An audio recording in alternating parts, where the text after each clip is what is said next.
नमस्कार, मैं डॉक्टर हिमलता काटे, हिंदी विभाग, बाळासाहेब देसाई कॉलेज पाटन। हम देख रहे हैं रीतिकालीन कवि, वीर कवि भूषण जी का सामान्य परिचय। इसके पूर्व हमने उनका जीवन वृत्त, व्यक्तित्व और कृतित्व देख लिया है। कृतित्व के अंतर्गत भी हमने उनके काव्य का भाव पक्ष किस प्रकार वीर रस से तथा राष्ट्रीयता से परिपूर्ण है, इसका परिचय हमने देख लिया है। अतः आज हम कवि भूषण के काव्य के कला पक्ष को देख लेंगे। कला पक्ष का अर्थ मैंने बताया था। भाव पक्ष में जिस प्रकार भाव होता है, वह भाव अधिक प्रभावशाली बनाने के लिए प्रत्येक कवि के काव्य में कला के अंग अपने आप आते हैं। वह अंग होते हैं छंद, अलंकार, बिंब, रस। अतः भूषण के काव्य में ये जो कला के अंग है, यह कला पक्ष किस प्रकार है, इसका परिचय आज हम देख लेंगे। भूषण के काव्य का कला पक्ष। भूषण के काव्य के कला पक्ष की महत्वपूर्ण विशेषता है भूषण की भाषा। भूषण की भाषा पहले ही बताया है कि भूषण ने ओजपूर्ण शैली में, भूषण की भाषा एक जबरदस्त भाषा है। उन्होंने वीरता का चित्रण किया है, उसी के अनुसार उनकी भाषा है। भूषण ने जो भाषा अपनाई है वह ब्रज भाषा है। ध्यान में रखिए, ब्रज भाषा। परंतु आवश्यकता के अनुसार उन्होंने अरबी, फारसी, बुंदेलखंडी, खड़ी बोली आदि लोक प्रचलित भाषा के शब्दों को भी उन्होंने इस्तेमाल किया है, प्रयोग किया है। इन भाषाओं के लोक प्रचलित शब्दों का भी उन्होंने प्रयोग किया है। कहावतों और मुहावरों से युक्त इनकी भाषा ओजपूर्ण शैली में मिलती है। ओजपूर्ण अर्थात प्रवाहमय, प्रवाहित है, कहीं भी खंडित होती नजर नहीं आती, यानी उसमें एक प्रवाह आपको नजर आता है। ऐसी ओजपूर्ण शैली में भूषण जी ने वीरता का चित्रण किया है। जो भाषा है ब्रज भाषा। उदाहरण देख लीजिए, यहाँ बुंदेलखंड के नरेश छत्रसाल जी के वीरता का चित्रण किया है। रैया रावे चंपती, रैया रावे चंपती को चढ़ो छत्रसाल। सिंह भूषण भनत गजराज जोमके, भाद की घटासी उड़ी गरद गगन, भाद की घटासी उड़ी गरद गगन घिरे, सैलेस मसेरे फिरे दामिनी सी दमक। सैलेस मसेरे फिरे दामिनी सी दमक। अर्थात देख लीजिए इसका अर्थ, जब राजा चंपती राय के पुत्र वीर छत्रसाल ने शत्रु पर चढ़ाई की तो सेना के विशालकाय हाथी उत्साह से जमे हुए थे। गजराज जोम जमके, यह उत्साह से जमे हुए थे हाथी सेना के चलने से जो धूल उड़ रही थी, उड़ी धूल भाद मास की बादल की घटा की तरह आकाश में छा गई थी। भाद्रपद महीने में जो आकाश में बादल छाए जाते हैं, उसी प्रकार यह धूल दिखाई दे रही थी। योद्धाओं के हाथों में स्थित भाले और तलवारें उस घटा में चमकती बिजली जैसी प्रतीत हो रही थी। सैलेस मसेरे फिरे दामिनी सी दमक। दामिनी ने बिजली, जो तलवार और भाले थे वह बिजली की तरह चमक रहे थे, ऐसा कवि ने कहा। यानी इसमें ओजपूर्ण भाषा है, और ओजपूर्ण भाषा में भूषण जी ने छत्रपति शिवाजी महाराज और छत्रसाल जी का वीरता का चित्रण किया है। उनके कला पक्ष की अगली विशेषता है अलंकार।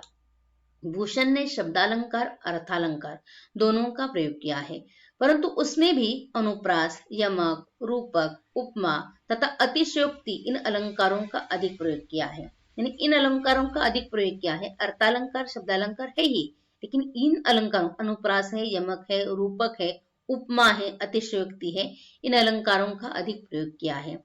उसमें से अतिशयोक्ति अलंकार का उदाहरण देख लीजिए। राजत अखंड तेज, छाजत सुजय बड़ो, गाजत गयंद दिग्गज जन हिय साल को, जाही के प्रताप सो अलिन, आप ताप होत, ताप तजी तुजन, करन बहुत खयाल को। देख लीजिए पुनश्च पंक्ति। राजत अखंड तेज, छाजत सुजस बड़ो, गाजत गयंद दिग्गजन हिय साल को, जाही के प्रताप सो अलीन आपताप होत, ताप तजी दुज्जन करन बहुत ख्याल को। इसका अर्थ देख लीजिए तो आपको पता चलेगा किस प्रकार इसमें अलंकार अतिशयोक्त अलंकार है। इसमें कवि ने किस प्रकार अतिशयोक्तिपूर्ण वर्णन किया है। कवि भूषण कहते हैं कि महाराज छत्रसाल का तेजस्वी स्वरूप निरंतर सुशोभित रहता है। उनका सुयश चारों ओर छाया हुआ है। उनके द्वार पर श्रेष्ठ हाथी गर्जन करते रहते हैं, गर्जन कहते हैं करते रहते हैं। इनकी गर्जना सुनकर पृथ्वी का भार उठाने वाले चारों दिशाओं के हाथी भी होते हैं। यानी पृथ्वी का भार जैसे हाथी उन्हें उठा लिया है। छत्रसाल के प्रताप के सामने सूर्य भी कांतिन हो जाता है। अतिशयोक्तिपूर्ण वर्णन, यानी इतनी उनका प्रताप है कि सूर्य भी उसकी भी चमक जैसे फीकी पड़ जाती है, कांतिन हो जाती है, और दुष्ट तथा आतातायित लोग मन ही मन उनसे भय खाया करते हैं। इस प्रकार यह इस पंक्तियों में कवि भूषण ने अतिशयोक्तिपूर्ण वर्णन किया है। बाकी अलंकार है लेकिन इन अलंकारों का यमक, उपमा, अतिशयोक्ति अलंकारों का अधिक प्रयोग हुआ है। इनके काव्य के कला पक्ष की अगली विशेषता है छंद। भूषण ने कविता, छप्पय, सवैया, दोहा इन छंदों का प्रयोग किया है। इन छंदों का प्रयोग किया है।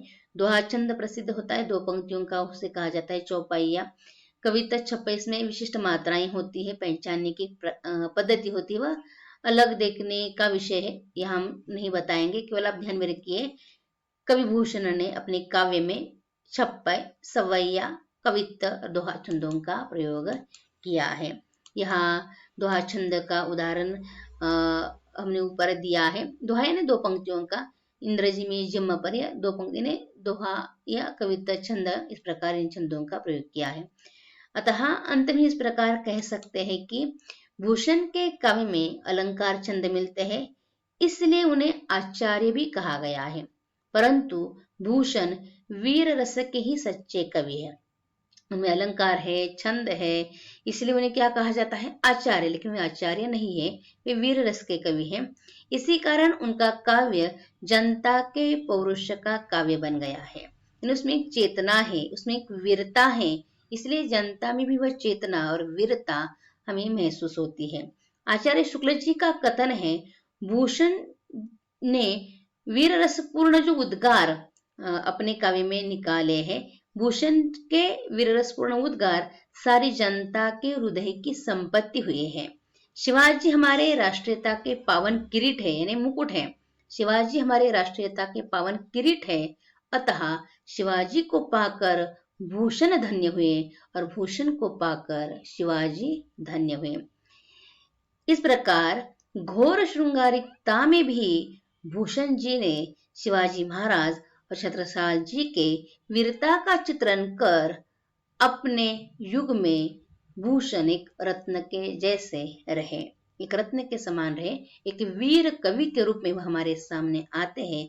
कारण उन्होंने, भूषण जी ने वीर नायकों के माध्यम से अपनी राष्ट्रीय भावना को व्यक्त किया है। इस प्रकार यह भूषण जी का सामान्य परिचय समाप्त होता है। आपने ध्यान से सुना, धन्यवाद।